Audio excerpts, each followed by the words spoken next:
Notion goes offline, Apple's emotional marketing, and more rising tech prices.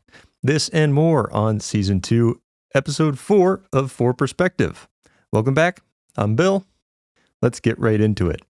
Apple CarPlay is getting a feature from the iPhone. Apparently, live activities with iOS 26 is coming to Apple CarPlay. I actually think this is a pretty cool change to see in CarPlay. The example they give was like if you were going to go pick up somebody from the airport, it shows when the plane is arriving in the CarPlay interface next to your navigation or whatever else you have going.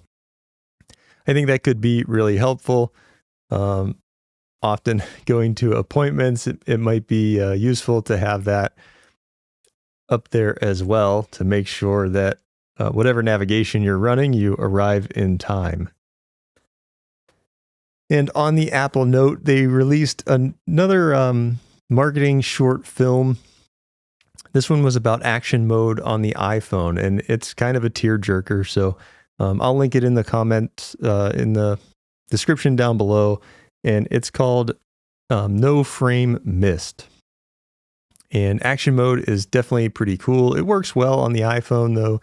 You still do get a pretty big crop, and it drops the resolution to 2.7K, I think. But the stabilization and interpolation that they're doing is just next level. And this little short film is about people who have Parkinson's disease, who are using the iPhone in action mode in order to capture just everyday moments. So it really helps them from an accessibility standpoint be able to use the iPhone. One of them was a filmmaker who had to kind of give up on the hobby because I've got a couple good cameras here, and even ones with in-body stabilization just come nowhere close to like an action camera or action mode on the iPhone.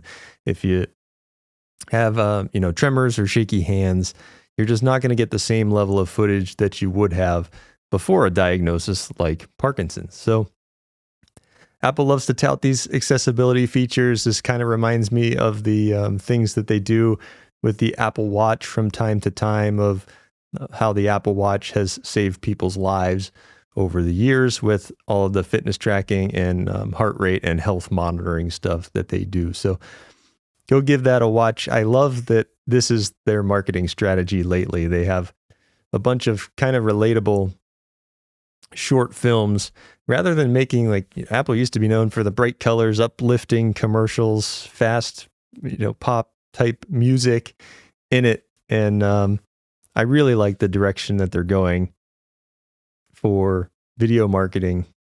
Some of these features that do really help and improve people's lives.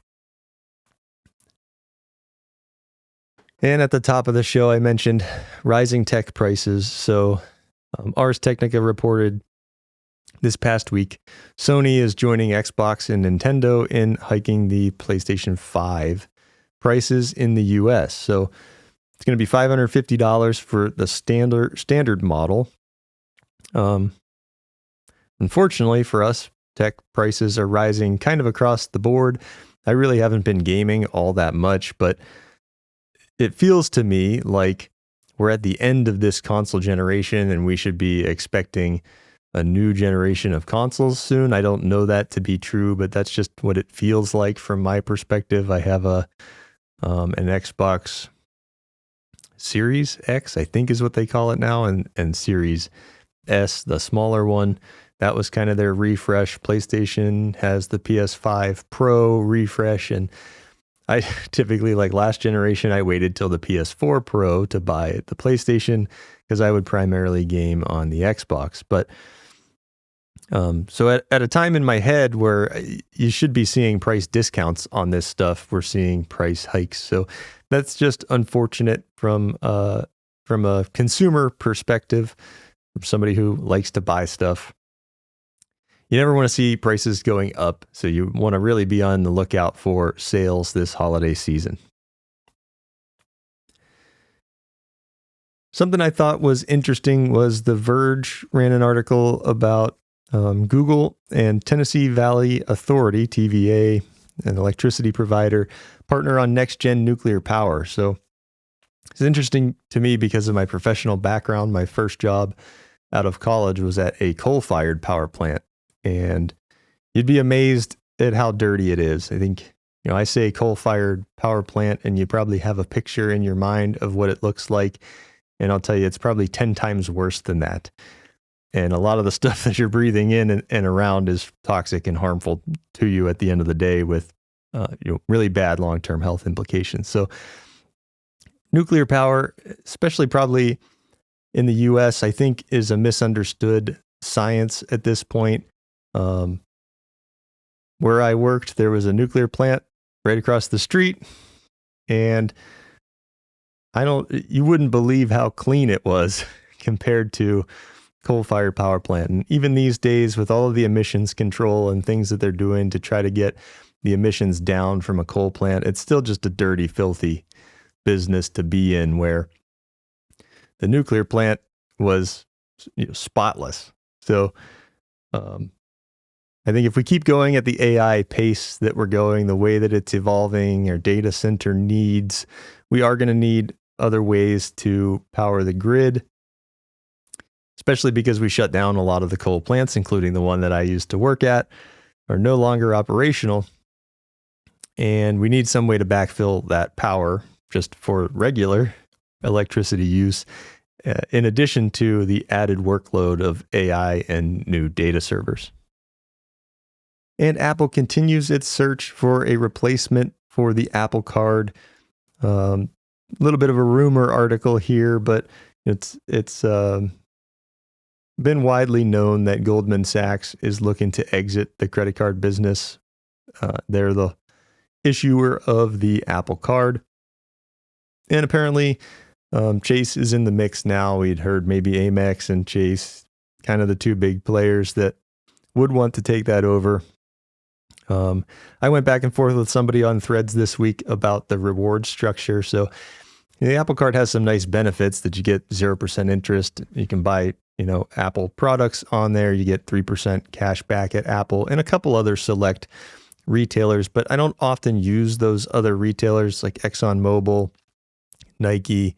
I think Uber Eats is on there, and sometimes they add and remove those and change them. But there's definitely room for the benefit structure to be improved on the Apple Card. And I would welcome a change to the reward structure if Chase or Amex takes over and can do travel points or something like that. That might be a little bit more useful to me than the 1%, 2%, and 3% cash back, depending on what checkout methods you're using. The Verge also had an article this past week. Tim Cook warning that ignoring AI will lead to being left behind. So it says in a Bloomberg-backed report, Tim Cook emphasized that AI fluency is now essential, especially for students entering the workforce.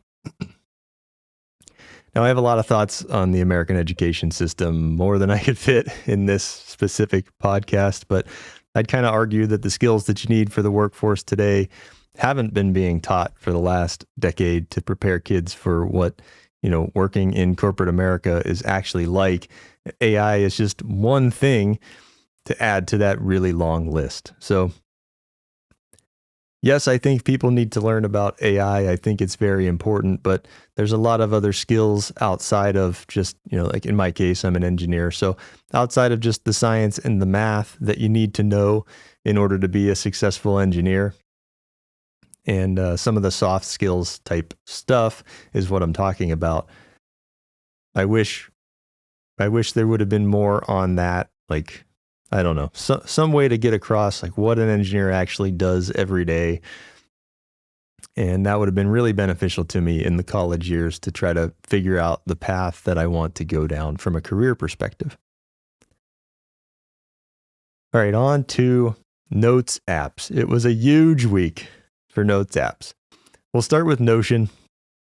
They had some price changes announced, offline mode, and a $10 billion valuation came out this week. So 2.53 brings offline mode. It definitely works. You can go in, you can select pages to be offline. It's a little bit cumbersome, maybe not what most people were thinking. I think they tied the automatic offline for all of your stuff to one of the paid plans.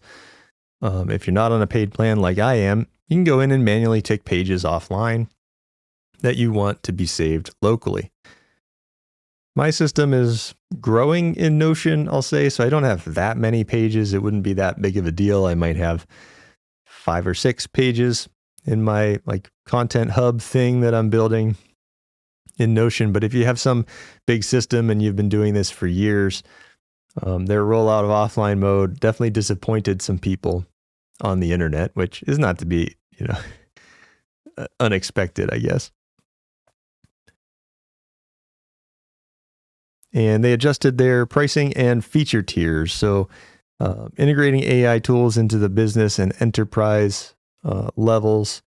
And Plus and free users lose some access to synced databases and automations unless they upgrade. So I haven't noticed any impact to this. Like I said, I'm on the free plan. And I haven't noticed anything work out of the ordinary for Notion, although I am thinking about upgrading to one of their paid plans because the AI is really cool. And a Wired journalist got to sit down with the Notion team this week, but their AI can now do things like build pages and databases for you. So you kind of just tell it what you want it to do or what you want it to look like, and it can help you build that, which I've used ChatGPT and Claude and other AIs to help me do things like that in Notion, but having it built directly in might be beneficial and might actually be worth the money to pay for one of their premium plans. And then lastly, they hit 100 million users, 400 million in revenue, and their valuation is now $10 billion. And it says with over half of Fortune 500 companies using Notion. I guess I didn't realize how many businesses, large businesses at that, are using Notion. I hear a lot about it in the creator space, a lot of smaller teams, in the 2, 3 to 10 people using Notion at a time seems to be popular among teams in the creative space. And I can definitely see the draw now that I wouldn't be able to use my Apple Notes and Apple Reminders system if I wanted to go hire some people to help me with videos and podcasts. I would need some system like Notion, and that's probably what I would choose at this point because they're starting to have, I'll say it, a really good ecosystem. And to date, Apple is still the king of ecosystems, but Notion now has Notion Mail, although it has some limitations that it only supports Gmail at the moment. And Notion Calendar keeps getting updates tied into databases. You can now schedule tasks on the calendar from specific databases. So I don't know. Notion is, I've always been jealous of people who have really cool Notion setups. In the past, I didn't need something so complicated. I'm feeling a little friction at the moment with my Apple Notes setup, so I may be turning towards Notion to try to help me solve that. But, I'll say a big but, we'll move on to Obsidian because Obsidian also had a big update this week. They introduced something that they call bases.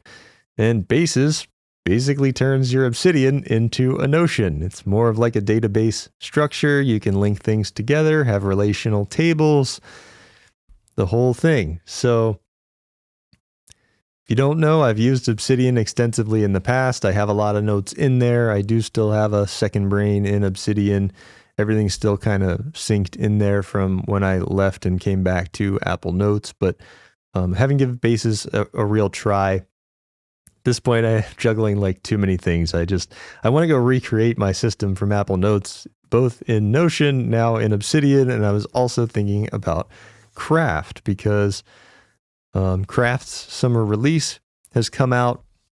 They've added some great things this year, but this summer release has tag-based organization, nested tags. You can email things to Craft. There's a new web clipper and apparently Android support. So not that I need Android support, but for those of you who care. Craft also has a new database-like thing that launched, I think, late last year, early this year.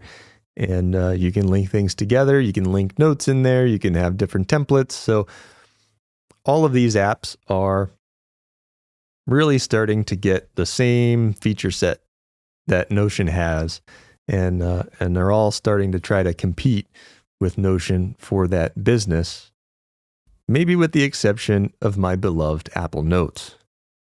And speaking of Apple Notes, I just released my first digital product, and it is the Essential Apple Notes Guide. I've packed all of my experience from over 1,000 hours of using Apple Notes and years of trying different systems into a simple PDF guide. You get a 19-page guide, 6 Apple shortcuts to make things easier, and this thing takes you from beginner to pro. So if you are tired of fighting your tools and want to start thinking clearly, then this guide might be for you. Check it out in the description down below. It's available now on my Gumroad page. So I asked myself the question, is Apple Notes falling behind? I think Apple needs to rethink their strategy for all of their first-party productivity apps if they want to be competitive in this marketplace. Now, I don't know what it really gets them because there are a whole bunch of free productivity apps. Maybe it helps the Apple mothership because, they're using Apple Mail and Notes and Pages and Numbers and all of these things every day to do business at Apple in Cupertino. I think the one thing that's holding them back is that all of these apps right now are tied to the OS updates. So something Google did long ago was kind of pull a lot of their stock applications out of the OS per se and put them in the App Store, Google Play Store, or whatever the hell they're calling it these days. I think Apple needs to do that with their first-party applications. I think they need to take Notes and Reminders and Calendar and all Freeform and all these apps and pull them out of the OS yearly update thing, put them in the App Store, and actually put real teams behind these to implement new features on a cadence that makes sense. Like, I'm not asking for new stuff every day, but it would be nice to not have to wait a year to get, a big update to Apple Notes or Apple Reminders, or Apple Freeform, Final Cut Pro. The one person, as I say, the one person who's still working on Final Cut Pro does a really good job, but they need that team to be, a lot bigger. So yes, I do think Apple is falling behind in the productivity space. Do I think it matters to most people? No, I don't. I'm definitely a niche user, but I've now become accustomed to talking to a bunch of other niche users on the internet and social media. So I don't know. Plenty of people, I think, feel the same way. I want to keep using Apple Notes, but there is a point where you outgrow the system. Life changes happen, different things come up, and Tiago Forte always says, that's the time to think about, is the tool in the system that you're using still working for you? For me, I don't know. I've been using Bear Notes a lot more.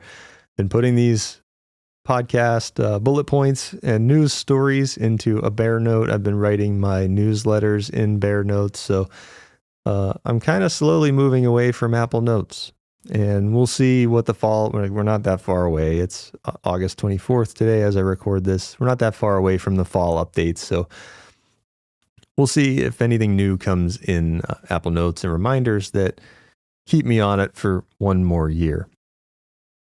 And then I'll give one honorable mention to an app that I've thought about, just haven't had the time to use it. It's called Superlist.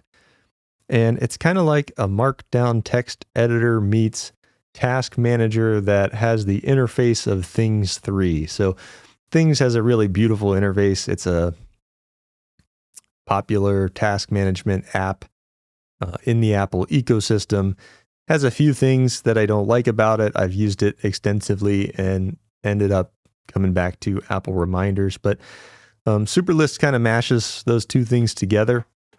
Now it is a paid subscription, so I haven't put my own money on the line, but I thought it was a really cool concept. You can definitely go in and play around with it for free, but I think they keep some good features behind the subscription that you'd probably want if you made this your main app.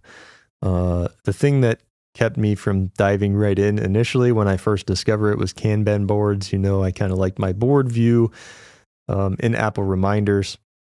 There's something that's easy to do in Notion and some of these other applications now that they're adding these database-like features. So, man, what a time to be alive for Notes apps. A lot of updates. The competition is heating up. And I think, at the end of the day, the winner is the consumer, because it's starting to not matter what app you pick at all, maybe with the exception of Apple Notes. But if you're picking Craft or Obsidian or Notion, you're getting a lot of the same features across the board. You're really not missing a whole lot of functionality. You can pick whichever one jives with your workflow and your vibe or whatever. And you're going to end up with a really good product at the end of the day. So a lot of news this week. And I'm happy to see these Notes apps really still pushing the envelope and trying to add new features that actually matter to the people who use them every day. I think that's it for this week. Get subscribed for more weekly episodes and tech news on the For Perspective podcast, where I give you my thoughts on all of these stories. And if you found me on Spotify, you can leave a comment. Apple Podcasts, you can leave up to a 5-star review. And YouTube, you can, of course, like, subscribe, and head to the comments below and keep the discussion going. Thanks for watching or listening, and we'll see you next time. Later.